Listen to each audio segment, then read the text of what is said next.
Start. धारा 141 के माध्यम से यह प्रावधान किया गया है कि इस संहिता में उपबंधित वह प्रक्रिया जो वादों में लागू होती हैं, वही प्रक्रिया जहाँ तक संभव हो,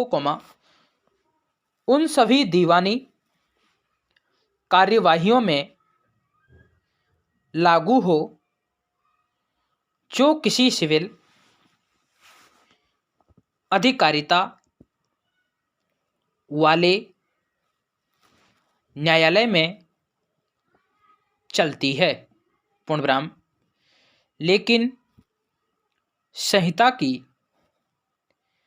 प्रक्रिया वाद से परे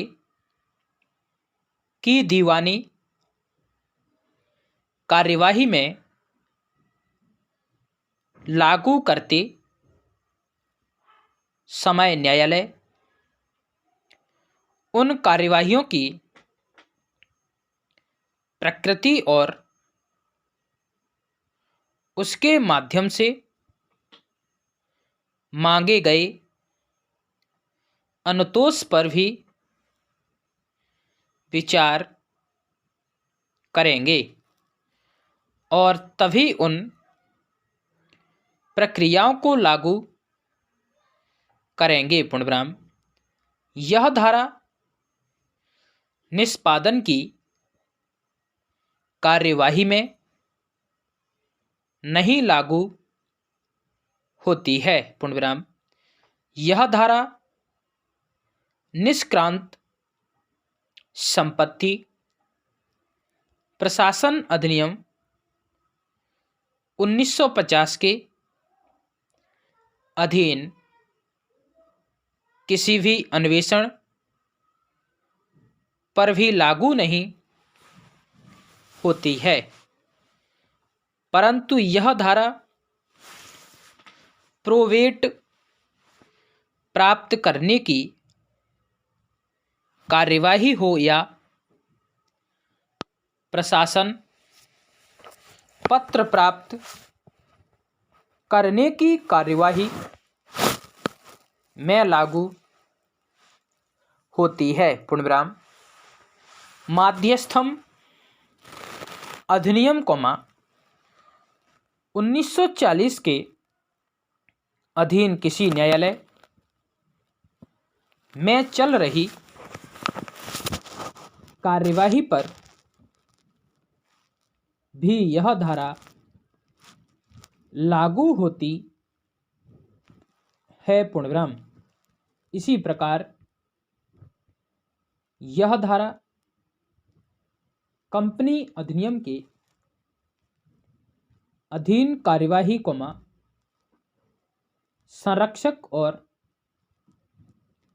प्रतिपाल्य अधिनियम, 1890 की कार्यवाही पर भी लागू होती है, पूर्णविराम।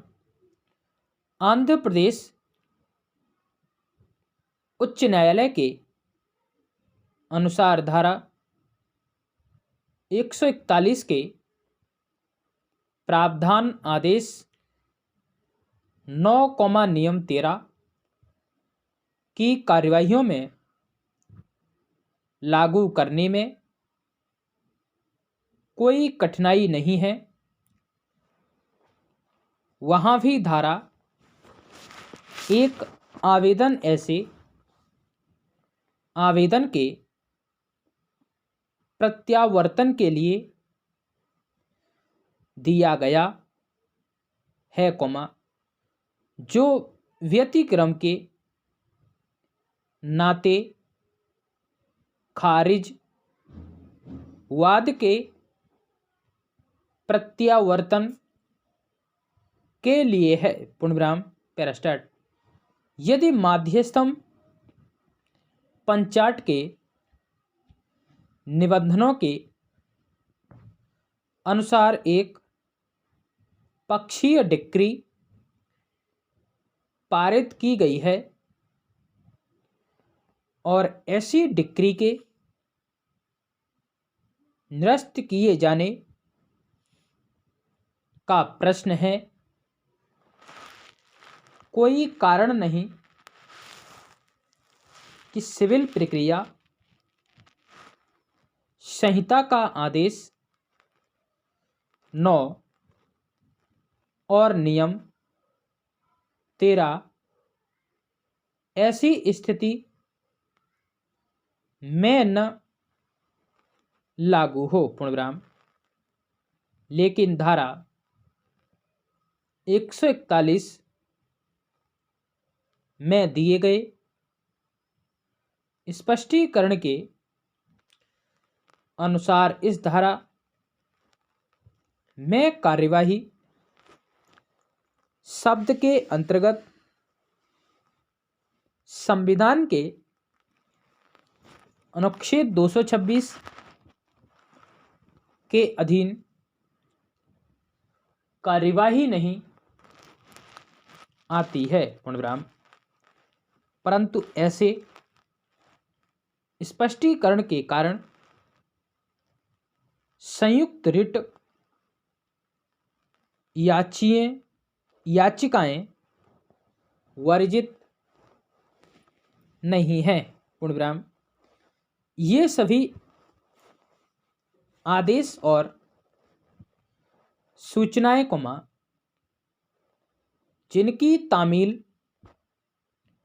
इस संहिता के अधीन किसी व्यक्ति पर की जाए या जो उसे दी जाए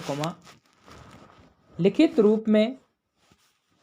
होगी पूर्णविराम, जहां इस संहिता के अधीन निकाली गई और डाक द्वारा प्रेरित किसी सूचना समन या पत्र पर डाक महसूल प्रभार्य है, वहां ऐसा डाक महसूल और उनके रजिस्ट्रीकृत की फीस उस समय के भीतर संदत्त की जाएगी जो उस पत्र व्यवहार के लिए जाने के पूर्व नियत किया जाएगा पूर्णविराम, जहां इस की और जहां तक कि डिक्री या आदेश में किसी अपील निरीक्षण या अन्य कार्यवाही में फेरफार किया जाए या उसे पलटा जाए अथवा उसको इस प्रयोजन के लिए संस्थित किसी वाद में अपास्त किया जाए या उपांतरित किया जाए, वहां और वहां तक वह न्यायालय जिसने डिक्री या आदेश पारित किया था उस पक्षकार के आवेदन पर जो प्रत्यास्थापन द्वारा या अन्यथा कोई फायदा पाने का हकदार है, ऐसा प्रत्यास्थापन कराएगा जिससे पक्षकार जहाँ तक हो सके। स्टॉप।